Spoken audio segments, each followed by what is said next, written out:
நீங்கள் இருவரும் பிரவுடத்திலே செல்லுங்கள். பிரவுடத்தில் போய் இன்னா ரசூலா ரப்பி, பிரவுனே நாங்கள் உன்னை படைத்த இரட்சகனுடைய தூதுவனாக என்று வந்திருக்கிறோம். வாரசில் மானா பனி இஸ்ராயீல், இஸ்ரவேல் சமூகத்தை எங்களுடன் அனுப்பி வைத்து விடு. வலா துஅத்திபுஹும், அவர்களை நீ கொடுமைப்படுத்தாதே, அவர்களை அடக்கி ஒடுக்காதே. அது ஜீனாக்கு பி ஆயத்தின் ரப்பி, உன்னுடைய இரட்சகனிடமிருந்து அத்தாட்சியோடு நாங்கள் வந்திருக்கிறோம். அத்தாட்சி என்று சொன்னால் இவர் தன்னை இறை தூதர் என்று சொல்கிற போது அவன் ஏற்றுக்கொள்கிற மனையில் இருக்க வேண்டுமா இல்லையா? அவன் தன்னையே கடவுள் என்று சொல்கிறான்.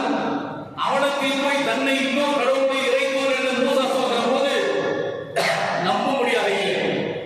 அவனுக்கு நம்பிக்கை ஊட்டும் வண்ணமாக மூசா என்கிற இறை தூதருக்கு அல்லாஹ் பல்வேறு அத்தாட்சிகளை கொடுத்ததாக குர்ஆனில் இருக்கிறார். ஆயாத் என்று அல்லாஹ் சொல்கிறார். 9 அத்தாட்சிகளை அல்லாஹ் மூசாவுக்கு கொடுத்தார். இந்த அத்தாட்சியோடு நான் வந்திருக்கிறேன். வஸ்ஸலாம் அலா மனித்தபல் ஹுதா, நேரான பாதையை எவன் பின்பற்றுகிறானோ அவன் மீது இறை சாந்தி உண்டாகட்டும் என்று சொல்லிவிட்டு இன்னா கத் ஊஹிய இலைனா அன்னல் அஸாப அலா மன் கத்தப வ தவல்லா, எங்களுக்கு இறை செய்தி அறிவிக்கப்பட்டிருக்கிறது. இறை தூதர்கள் சொல்லக்கூடிய செய்தியை, இறை தூதர்கள் சொல்லக்கூடிய அந்த கருத்தை அவர்கள் சுயமாக சொல்லவில்லை, அல்லாஹ்விடமிருந்து அறிவிக்கப்பட்டதை தான் சொல்கிறார்கள். அதை எவன் குறிப்பிக்கிறானோ அலாமன் கந்தவத்தவல்லா, எவன் புறக்கணிக்கிறானோ அவனுக்கு கொடிய வேதனை இருக்கிறது என்று நேருக்கு நேராக ஃபிரௌனை பார்த்து மூசாவும் ஹாரூன் அலைஹிஸ்ஸலாத்து வஸ்ஸலாம் அவர்களும் எதிர்த்து தன்னுடைய கருத்தை பதிய வைத்தார்கள். இந்த கருத்தை பதிய வைப்பதற்கான மிகப்பெரிய அடிப்படை காரணம், அன்றைக்கு அவன் ஆட்சியாளர். யாரை ஆண்டு வந்தான்? முஸ்லிம்களுடைய ஆட்சியாளரா? இல்லை, முஸ்லிம் அல்லாதவர்களுக்கான ஆட்சியாளர். அன்றைக்கு அவன் சார்ந்த சமூகத்திற்கு அவன் அரசனாக இருந்திருக்கலாம். இன்னொரு சமூகத்தை நசுக்கக்கூடிய கொடுங்கோன்மை அரசாட்சியை செய்து கொண்டிருந்தார். இந்த கொடுங்கோன்மைக்கு எதிராக வெகுண்டெழுந்து மூசாவையும் ஆரோனையும் அல்லாஹ் என்ன செய்கிறார்? அனுப்பி வைக்கிறார். போய் இந்த அக்கிரமத்திற்கு எதிராக நீங்கள் அணிதிரட்டுங்கள், அவனை எதிர்த்து என்ன என்று கேளுங்கள் என்று அல்லாஹ் அனுப்பி வைக்கிறார். இது குர்ஆனிலே அல்லாஹ் சொல்லி தரக்கூடிய ஒரு வசனம். அதே போன்று இன்னொரு செய்தியையும் அல்லாஹ் சூரத்துல் கஹஃபில் அல்லாஹ் குறிப்பிடுகிறார். அது மூசா அலைஹிஸ்ஸலாம் அவர்களுடைய தொடர்பானதான். மூசா என்கிற இறை தூதர் இறைப்பணியை செய்வதற்கு மட்டும் அவர்கள் அனுப்பப்படவில்லை. அவருக்கு இன்னும் சமூகம் சார்ந்த பிரச்சனைகளை எப்படி கையாள வேண்டும் என்கிற இந்த கருத்தை புரிய வைப்பதற்கான அல்லாஹ் வழியை, செய்முறையை இன்னொருவரின் மூலமாக அல்லாஹ் கற்றுக் கொடுக்கிறார். இன்னொரு என்றால் துல்கர்னைன் என்கிற ஒரு அரசன் மூலமாக அல்லாஹ் கற்றுக் கொடுக்கிறார். துல்கர்னைன் இடத்தில் போ, அவர் என்ன சொல்றாரோ அதை கேள் என்று அல்லாஹ் மூசாவை அனுப்புகிறார். மூசா அலைஹிஸ்ஸலாம் துல்கர்னைனோடு பகிரப்படுகிறார். சும்மா அத்பா சபபா, துல்கர்னைன் மூசாவை அழைத்துக் கொண்டு ஒவ்வொரு இடமாக போகிறார். ஒரு வழியாக போகிற போது ஹத்தா இதா பலக பைன ஸத்தைன் வஜத மின் தூனிஹிமா கௌமன் லா யகாதுன யஃகஹூன கௌலா, அவர்கள் ஒரு இடத்துக்கு போகிறார்கள். அங்கு இவர்கள் பேசுகிற மொழியை புரியாத ஜனங்கள் இருக்கிறார்கள். இவர்கள் என்ன சொல்ல வருகிறார்கள் என்பது அவர்களுக்கு தெரியாது. இவர்களுடைய கருத்து அவர்களுக்கு புரியாது. அப்படிப்பட்ட அந்த இடத்திற்கு துல்கர்னைன் இவரை அழைத்துச் செல்கிறார்கள். அந்த இடம் 2 மலைகளுக்கு இடையிலான பள்ளத்தாக்கு, 2 மலைகளுக்கு இடையிலான பள்ளத்தாக்கு.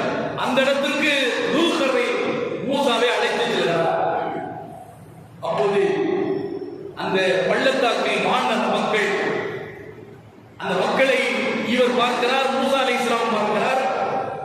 பார்க்கிற போது அந்த மக்களுடைய அக்கிரமத்தை தாங்கிக் கொள்ள முடியவில்லை.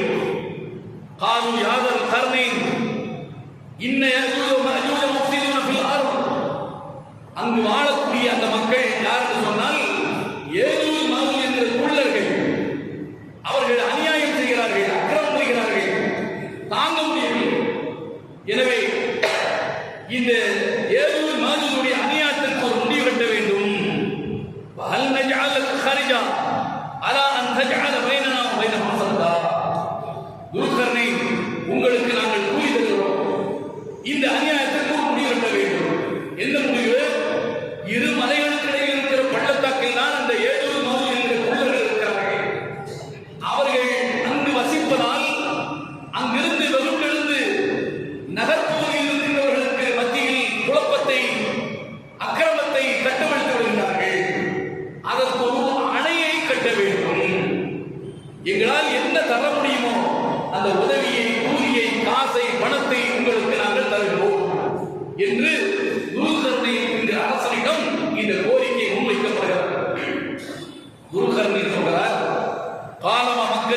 ரப்பி கைர், எல்லாம் மூசா அலைஹிஸ்ஸலாம் கூட உணர்ந்து பார்க்கிறார்.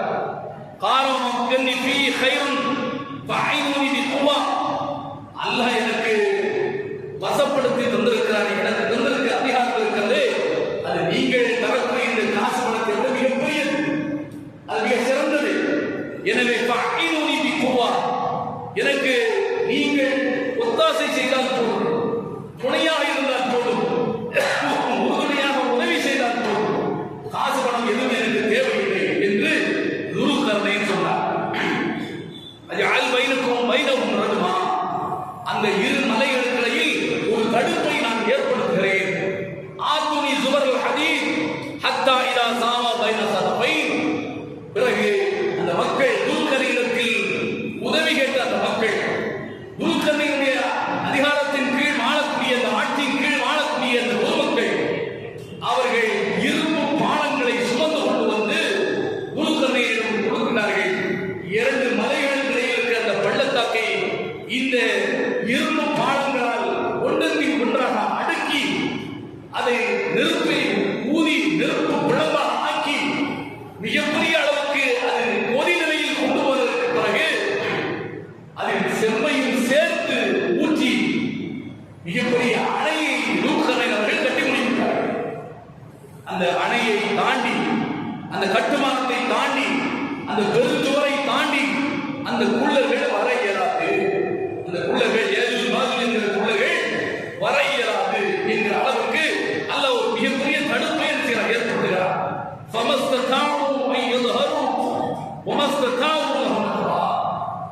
அதை துளையிடவும் முடியாது. ஏன்? இரும்பும் செம்பும் கலந்த ஒரு சுவர், அதை எளிதில் என்ன செய்ய முடியாது, உடைத்து துளைத்து வெளியே வருவதற்கான வாய்ப்பு. சுவரேறி குதிக்க முடியுமா என்றால் அவர்களோ குள்ளர்கள், சுவரேறியும் குதிக்க முடியாது. ஆக ஒரு பெரிய தடுப்பை துருக்கர்ணை என்கிற அரசர் ஏற்படுத்தினார். இது என்னுடைய இரட்சகன் எனக்கு தந்த ஒரு மிகப்பெரிய அருள். இந்த ஏற்பாட்டை, இந்த பாதுகாப்பை இந்த மக்களுக்காக, இந்த அக்கிரமக்கார குள்ளர்களுக்கு எதிராக இதை நான் செய்திருக்கிறேன்.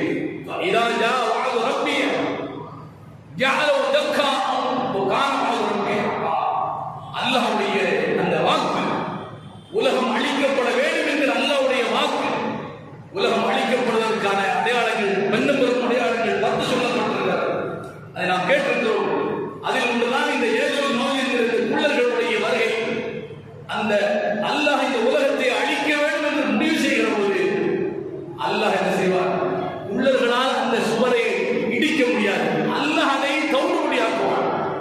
அந்த இரும்பு பாலங்களும் செம்பும் கலந்து உருவாக்கப்பட்ட அந்த சுவரை அல்லாஹ் என்ன செய்வார்? தவிடுபடியாக்குவார். அப்போது அந்த குள்ளர்கள் வெளியே வருவார்கள்.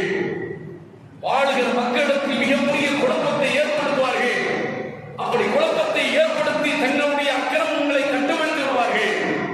ஈசா அலைஹிஸ்ஸலாமுடைய வருகையினால் தான் அவர்கள் சாகடிக்கப்படுவார்கள். எங்கு திரும்பினாலும் அவர்கள் செத்து பிணமாக வீழ்ந்து கிடப்பார்கள். துர்நாற்றம் அடித்து பிணங்கள் வாடை அடிக்க ஆரம்பித்து விடுவார்கள்.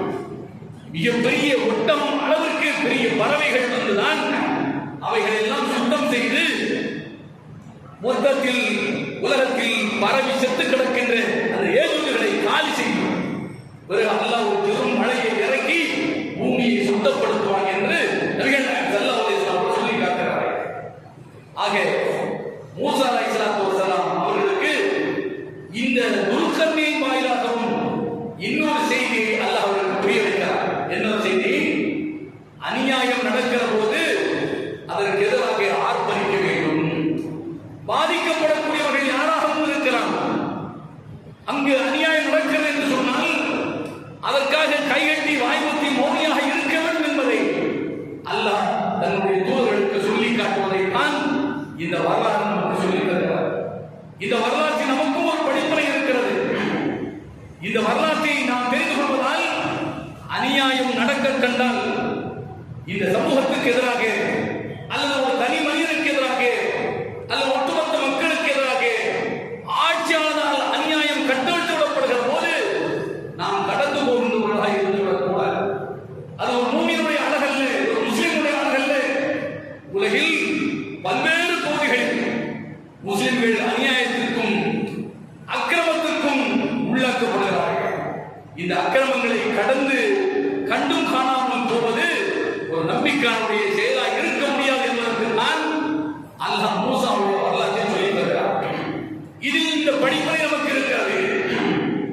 இன்றைக்கோ நடந்தது இறைத்துவம் வாயிலாக குர்ஆனில் அல்லாஹ் இடம்பெற வைத்ததற்கான காரணம் மாகான ஹதீஸை யுஸ்தரா வலாக்கின் தஸ்தீக் அல்லதி பைன யதை வ தஃஸீல் அல் கிதாப் லகத் கான ஃபீ கஸஸின் இப்ரத்துல் லிஉலில் அல்பாப்.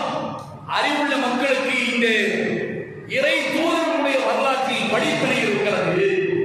இது இட்டுக்கட்டப்பட்ட செய்தி அல்ல, முன்னர் வாழ்ந்தவர்களை பற்றி உறுதியாக சொல்லக்கூடிய செய்தி. அந்த செய்தியை நாம் படிக்கிற போது நமக்கு அதோடு படிப்பினை வேண்டும். நாம் அதிலிருந்து நம்மை திருத்திக் கொள்வதற்கான வழி என்ன என்பதை தெரிந்து கொள்ள நம்மை நாம் திருத்திக் கொள்ள வேண்டும். உணர்வுள்ளவர்களாக இந்த உலகில் நாம் வாழ வேண்டும் என்பதற்கு தான் அல்லாஹ் இந்த செய்தியை நமக்கு சொல்லி காட்டுகிறார். நபிகள் நாயகம் ஸல்லல்லாஹு அலைஹி வஸல்லம் அவர்களும் கூட அந்த வழியில் வந்தவர் தான். மூசா அலைஹிஸ்ஸலாமுடைய வழியில் வந்தவர் தான். இறை தூதர்களுடைய எல்லா இறை தூதர்களும் ஒருவருக்கொருவர் சகோதரர்கள் தான். தாய் வேறாக இருக்கிறார். ஆனால் இறை தூதர்கள் சகோதரத்தோடு அந்த பணியை தொடர்ந்திருக்கிறார்கள். மூசாவுடைய வழித்தோடுதான் மூசாவுடைய பணியை தான் நபிகள் நாயகம் ஸல்லல்லாஹு அலைஹி வஸல்லம் அவர்கள் செய்தார்கள். அவர்கள் வேறாகவா இருந்தார்கள்? அவர்களும் அதே பாணியில் தான் செயல்பட்டார்கள். அக்கிரமம் நடக்கிற போது, அநியாயம் நடக்கிற போது அதை தட்டி கேட்கிற இடத்தில் அவர்களும் இருந்தார்கள். அவர்களால் வழிநடத்தப்பட்ட பயிற்றுவிக்கப்பட்ட அவர்களுடைய தோழர்கள் இருந்தார்கள். அவர்களை தூதுவராக ஏற்றுக்கொண்டிருக்கிற நாமும் அந்த உணர்வுக்குரியவராக இருக்க வேண்டும் என்பதற்கு நபி அவர்களின் வாயிலாக ஒரு சில செய்திகளை நீங்கள் நான் கோடிட்டு காட்ட கடமைப்பட்டிருக்கிறேன். பர்ரா பின் ஆசிம் ரலியல்லாஹு அன்ஹு அவர்கள் சொல்லி காட்டுகிறார்கள். இது புகாரியில் 1239வது செய்தியாக இருக்கிறது. நபி அவர்கள் சொன்னார்கள், அமர்னா ரசூலுல்லாஹி ஸல்லல்லாஹு அலைஹி வஸல்லம் பி ஸபா வ நஹானா அன் ஸபா. நபி அவர்கள் 7 செய்ய வேண்டும் என்று உத்தரவிட்டார்கள். 7 விட வேண்டும் என்று சொன்னார்கள். 7 செய்ய வேண்டியது என்ன? ஜனாதாவை பின்தொடர்ந்து செல்வது, யாவத்துல் மரீத் நோயாளியை நோய் விசாரிப்பது, இஜாபத்து தாழி விருந்துக்கு அழைக்கின்றவனுக்கு பதிலளிப்பது, போய் கலந்து கொள்வது, பாதிக்கப்பட்டவனுக்கு உதவுவது, இபராரில் கசும், எவன் சத்தியமிட்டு ஒன்றை சொல்லி இருக்கிறானோ அவனுக்கு முடிந்த அளவுக்கு உதவி செய்வது. ஒரு காரியத்தை சத்தியமாக நான் செய்வேன், அல்லாஹ்வின் ஆணையாக செய்வேன் என்று சொல்லி இருக்கிறான். அதற்கான வாய்ப்பு அவனுக்கு வசதி இல்லை என்று சொன்னால் அந்த மனிதனுக்கு உதவி செய்வது, வரத்து சலாம், சலாமுக்கு பதிலளிப்பது,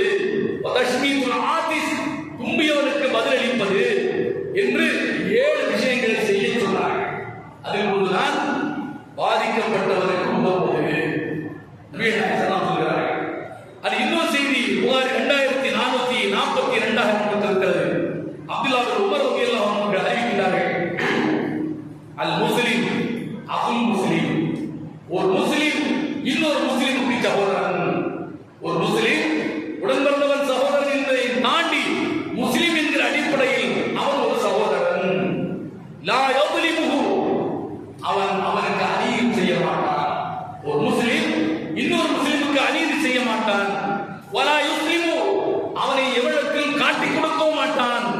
வமன் கான ஃபீ ஹாஜத்தி அஹீஹி கான அல்லாஹ் ஃபீ ஹாஜத்தி, ஒரு முஸ்லிம் சகோதரனுக்காக அவனுடைய தேவையை முன்னிட்டு அவனுக்கு உதவ வேண்டும் என்று இன்னொரு முஸ்லிம் களத்தில் நிற்பார் என்று சொன்னால் இவனுக்கு தேவைப்படுகிற உதவியை அல்லாஹ் நிறைவேற்றுகிறார்.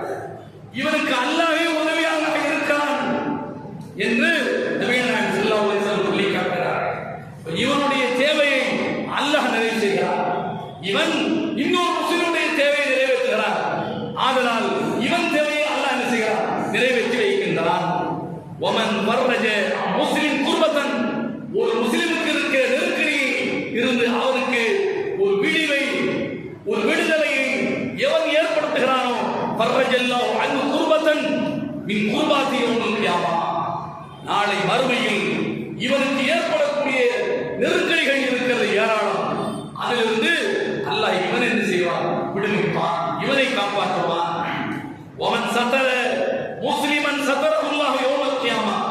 ஒரு முஸ்லிமிடத்தில் இன்னொருவன் காண்கிற குறையை ஒருவன் மறைப்பான் என்று சொன்னால் மக்கள் திரள் சங்கமிக்கக்கூடிய மறுமையில் அந்த மனிதனுடைய குறையை அல்லாஹ் மறைப்பான் என்று நபிகள் நாயகம் ஸல்லல்லாஹு அலைஹி வஸல்லம் சொல்லி காட்டுகிறார்கள். ஆக ஒரு முஸ்லிம் எப்படி இருக்க வேண்டும் என்பதற்கு இது ஒரு சான்றாக இருக்கிறது. உணர்வுபூர்வமானவனாக, அநியாயத்தை கண்டு வெகுண்டக்கூடியவனாக, அக்கிரமத்துக்கு எதிராக சிந்திக்கின்றவனாக தன்னுடைய வாழ்க்கையை அமைத்துக் கொள்ள வேண்டும் என்பதை தான் இந்த செய்திகள் நமக்கு உணர்த்துகிறது. உணர்ந்து செயல்படுகின்ற மக்களாக அல்லாஹ் உங்களை மேலே ஆக்கிடுவானாக. வாசகமான இல்லாஹி ரப்பல் ஆலமீன்.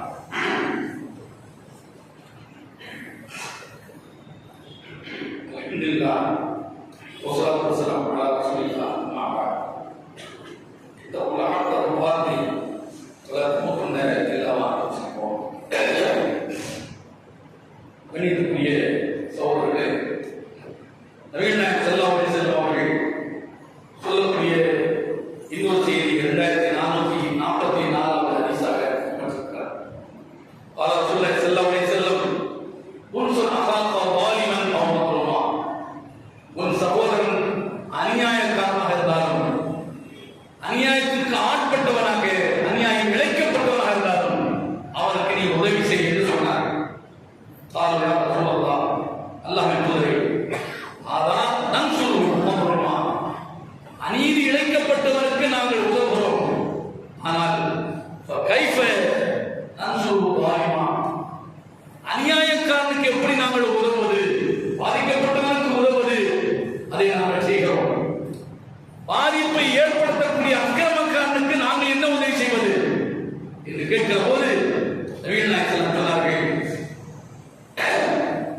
தாகுது ஃபௌக யதை, அந்த அநியாயம் செய்யாமல் அவனுடைய கையை திருக்க பிடித்துக் கொள் என்று சொன்னார். இது நீ அவனுக்கு செய்யக்கூடிய உதவி. அநியாயம் செய்ய விடாது.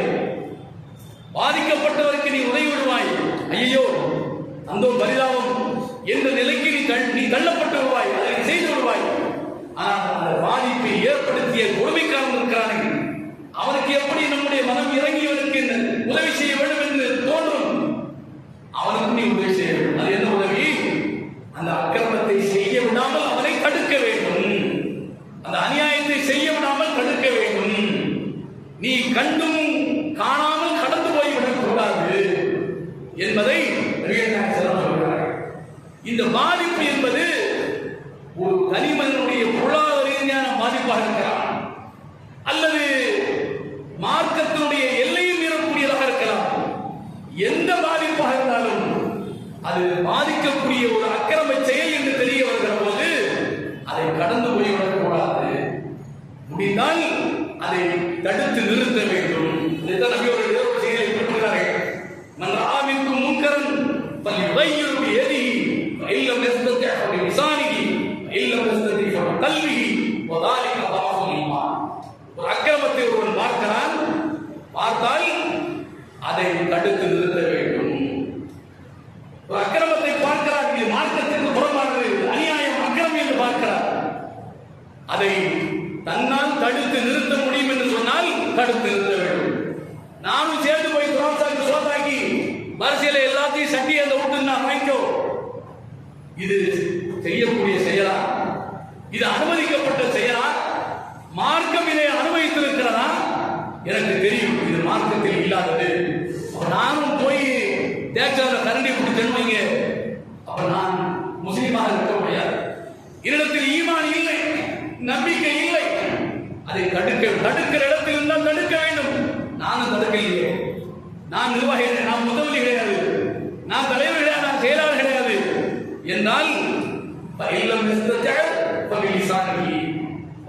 வாயை தொடர்ந்து சொல்வதால் என்ன பிரச்சனை? தலையா போகும். இது கூடாது, இதை செய்யாதீர்கள் என்று சொல்ல முடியாதா? எதற்காக வாய்ப்புத்தி நோயாக இருக்க வேண்டும்? கேட்பதும் கேட்காமல் இருப்பதும் அவர்களுடைய வேலை. அல்லாஹ் நாடினால் நடக்கட்டும், சொல்ல